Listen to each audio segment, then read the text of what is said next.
नमस्कार। आप सभी प्रशिक्षुओं का Sai college of teachers training उनामा के इस ऑनलाइन क्लास में स्वागत है। आज की क्लास में हम बात कर रहे हैं डीएलएड प्रथम वर्ष के पेपर कोड F11 के यूनिट 4 से। यदि आप सभी के पास सिलेबस होगा तो आप सभी देखेंगे जो आपको महाविद्यालय से सिलेबस निर्गत किया गया था, इसके पेज नंबर 56 में इकाई 4 में आप सभी को पढ़ना है कला अनुभव का शिक्षण में सृजनात्मक प्रयोग, यानी कि आर्ट एक्सपीरियंस का हम एक क्रिएटिव यूज कला शिक्षण में कैसे कर सकते हैं, इसके बारे में आपको इकाई 4 में जानना है। इसके अंतर्गत आज का आपका बहुत ही इंटरेस्टिंग टॉपिक है। आज हम बात करेंगे प्राथमिक विद्यालयों की पाठ्यचर्या यानी कि करिकुलम में कला समेकित शिक्षा का जुड़ाव।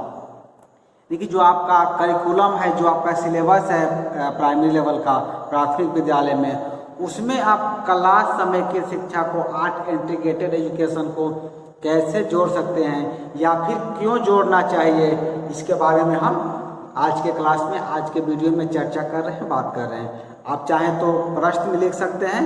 प्रश्न का प्रारूप कुछ इस प्रकार से हो सकता है कि प्राथमिक विद्यालयों की पाठ्यचर्या में कला समेकित शिक्षा को क्यों जोड़ना चाहिए, या फिर जोड़ने से फायदे क्या क्या होते हैं, जोड़ने से लाभ क्या है। तो इन ऐसा कोई भी पैटर्न आपको आपकी परीक्षा में पूछा जा सकता है। तो यदि इसका उत्तर लिखेंगे आप, तो सबसे पहले आपको लिखना है कि जो शिक्षार्थी होते हैं, यानी कि जो शिक्षा प्राप्त करने वाले होते हैं, तो शिक्षार्थी का जो है बहुमुखी विकास ही पाठ्यचर्या का प्रमुख लक्ष्य होता है।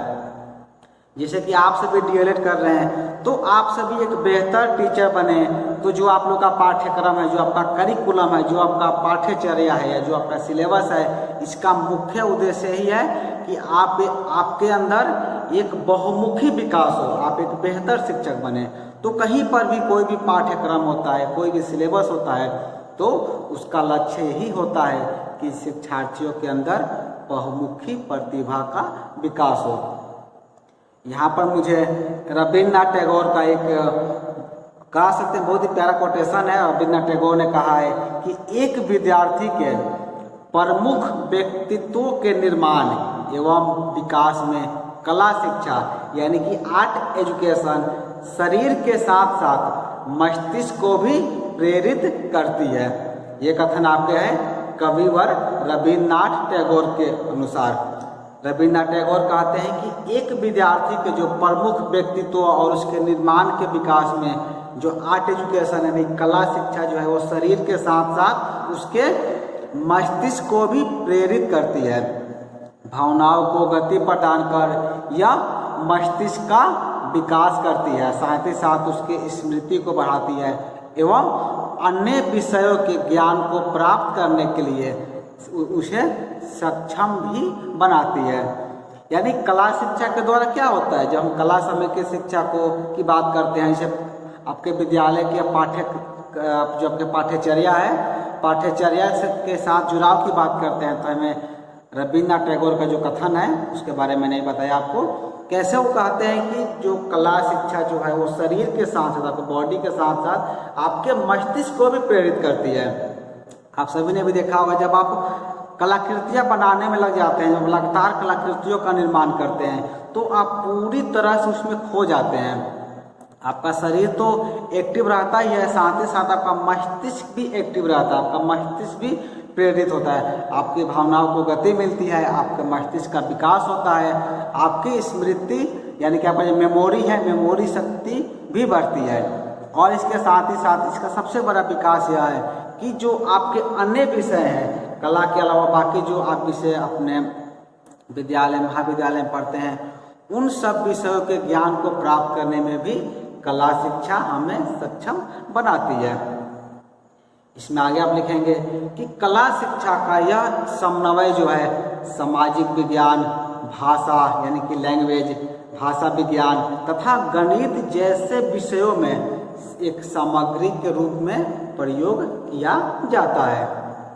अवधारणाओं को जो है अर्थपूर्ण समग्रता में आनंददायी तरीके से सीखने का सशक्त एवं आसान माध्यम कला शिक्षा ही हमें प्रदान करती है।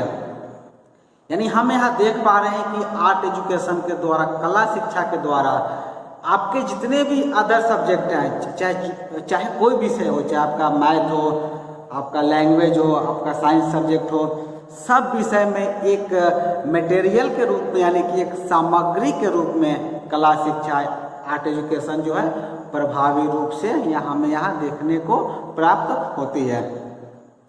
जो हमारी शिक्षा व्यवस्था है, हमारी जो एजुकेशन पॉलिसी है, इसके अंतर्गत बच्चों के सर्वांगीण विकास की हमेशा अपेक्षा की जाती है। यानी जो भी आपका जो एजुकेशन सिस्टम लाया जाता है, जो भी शिक्षा प्रणाली लाई जाती है, उसका प्रमुख उद्देश्य ही होता है कि बच्चों का सर्वांगीण विकास किया जाए। बच्चे विद्यालय में स्वयं को सहज पाए, सीखने का आनंद ले और स्वयं अभिव्यक्ति के अधिकाधिक अवसर उन्हें मिल सके। जितने भी हमारे देश में आयोग बने, जो भी राष्ट्रीय पाठ्यचर्या कार्यक्रम बने, या भी जो आपकी नई एजुकेशन पॉलिसी जो आई है, नई शिक्षा नीति जो आई है, इन सभी को आप अध्ययन करेंगे तो पाएंगे कि सब में सभी शिक्षा नीति का एक ही उद्देश्य होता है कि बच्चों का सर्वांगीण विकास किया जाए। बच्चे जब विद्यालय में जाए तो विद्यालय उन्हें बोर नहीं लगे, वहाँ पर वो आनंद पूर्वक कोई चीज़ों को बेहतर तरीके से सीख सके। उनके अंदर स्वतंत्र चिंतन, सृजनशीलता और सामाजिकता उनके व्यक्तित्व का हिस्सा बने। ऐसा तभी होगा जब विद्यालयों में आप विभिन्न कलाओं में विभिन्न कलाएं हैं। मैंने आपको कई वीडियो में बताया था कि कितनी कलाएं होती हैं, 64 प्रकार की कलाएं होती है। 64 प्रकार कलाओं की लिस्ट भी हमने आप सभी को बताया था, या फिर अगले वीडियो में हम चर्चा भी कर देंगे।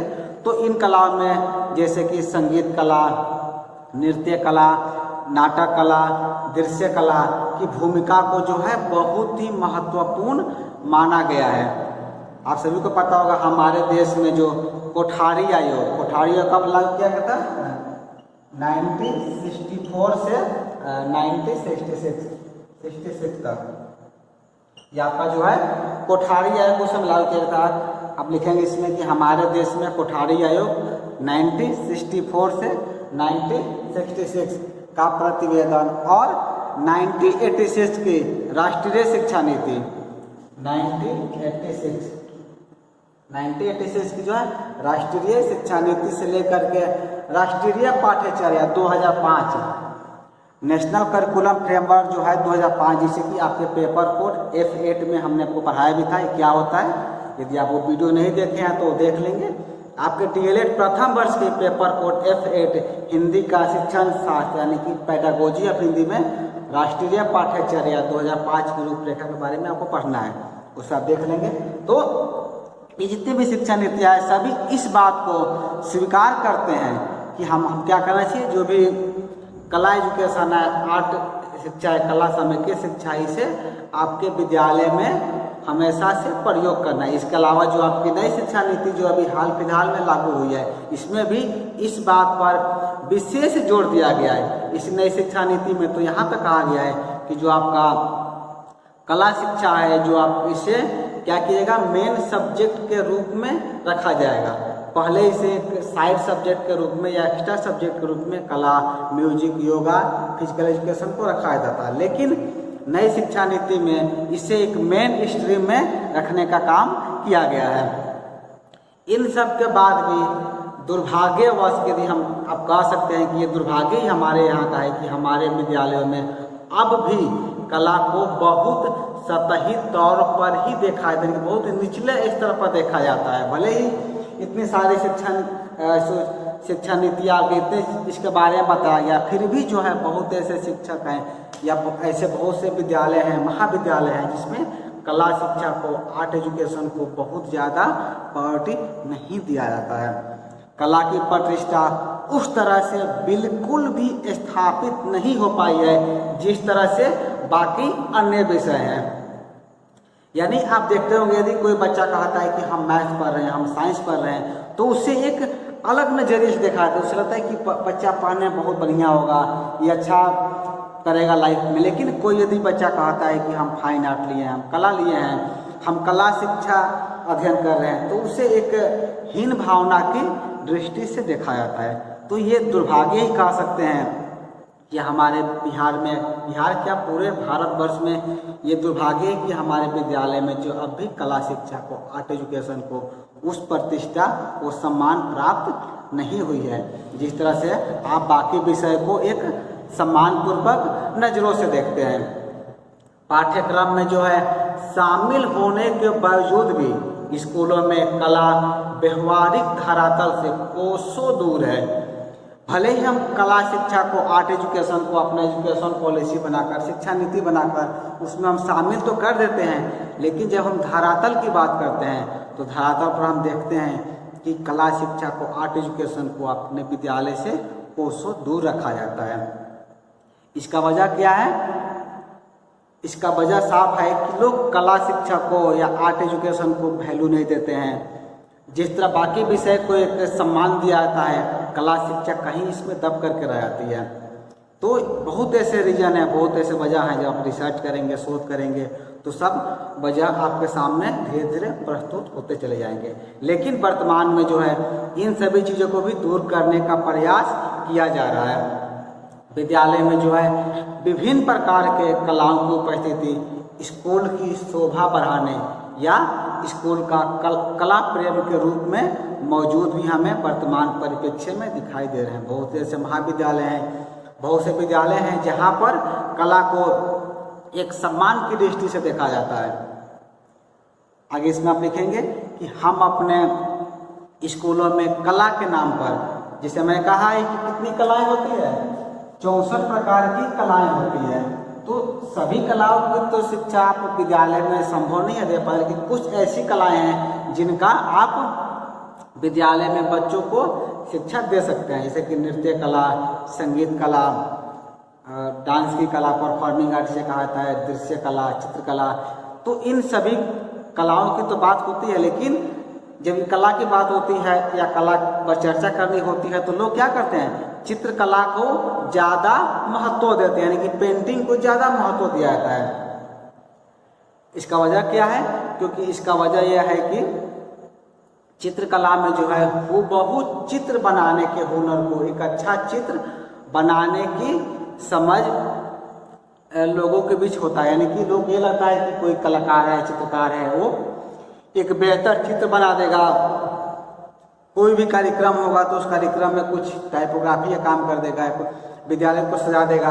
तो कहीं ना कहीं एक कला शिक्षा को जो है, आर्ट को, एक चित्रकला वाले पक्ष को ज़्यादा बेहतर तरीके से देखा जाता है। क्योंकि चित्रकला में होता क्या है कि हम हूबहू चित्र बना देते हैं, एक अच्छा चित्र बनाने की प्रक्रिया होती है, विद्यालय को सजा दिया जाता है। तो कला, चित्रकला को तो कुछ स्थान प्राप्त हो पाता है, लेकिन इसके साथ बाकी जो कलाएँ हैं उस कलाओं को वो स्थान अभी भी प्राप्त नहीं है। चलिए इसमें आगे आप लिखेंगे कि प्राथमिक कक्षाओं में बच्चों को विभिन्न कलाओं के माध्यम से अभिव्यक्ति के अवसर उपलब्ध कराना अत्यधिक महत्वपूर्ण है, न कि कला विशेष में पारंगत करना है।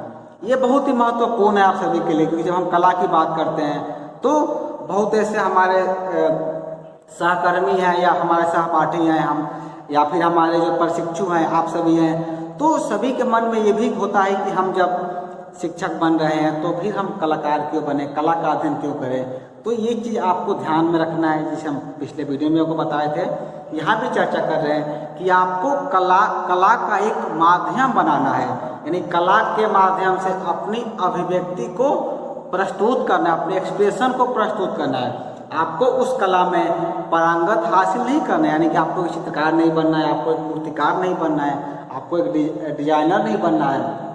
आप क्या बनेंगे?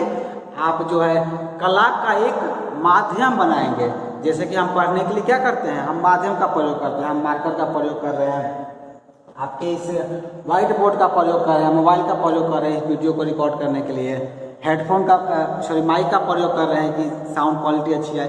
तो ये सब क्या है, हमारे माध्यम हो गए। इन सभी माध्यमों का प्रयोग करके आपको ये ऑनलाइन क्लास संचालित किया जा रहा है। उसी तरह क्या करेंगे, हम कला को भी अपना माध्यम बनाएंगे, कला को माध्यम बना करके हम बच्चों को अपना जो विषय है उस विषय में ज्ञान अर्जित करेंगे, उन्हें सब चीज़ों के बारे में बताएंगे। और वीडियो के अंत में हम बात करते हैं कला की एक सबसे प्रमुख विशेषता, सबसे महत्वपूर्ण विशेषता यह है कि कला शिक्षा के द्वारा विभिन्न ज्ञानेंद्रियों को शामिल कर लेने के गुण के कारण कलाओं में सीखने सिखाने की अनगिनत गांठें खोल देने की क्षमता अंतर्निहित होती है। यानी आप क्या समझे, कला की ये सबसे बड़ी विशेषता है, यानी कि आपकी जितनी भी ज्ञानेंद्रियां हैं, ज्ञानेंद्रियां यानी कि जिससे आप ज्ञान अर्जित करते हैं, तो इन जब हम कोई भी कलाकृति बनाते हैं तो हमारी संपूर्ण ज्ञानेंद्रियां एक्टिव हो जाती है, यानी कि हमारी संपूर्ण ज्ञानेंद्रियां इस काम में शामिल हो जाती है। तो इसकी ये सबसे बड़ी विशेषता है, यानी कि सीखने सिखाने की जो प्रक्रिया होती है, ये प्रक्रिया संपूर्ण रूप से संपन्न होती है। यानी हम समझे कि जब हम प्राथमिक विद्यालयों की या विद्यालयों की पाठ्यचर्या में, करिकुलम में कला समय की शिक्षा को जोड़ते हैं तो उससे हमें क्या बेनिफिट मिलता है, क्या लाभ मिलता है। तो आज के क्लास में इतना ही। हम अगले वीडियो में आपके DLED प्रथम वर्ष के पेपर कोड F11 कला समय की शिक्षा के जो बाकी यूनिट हैं उन सब के बारे में भी वीडियो लेकर आएंगे। तो आज के क्लास में इतना ही। आज के क्लास को पूरा देखने के लिए आपका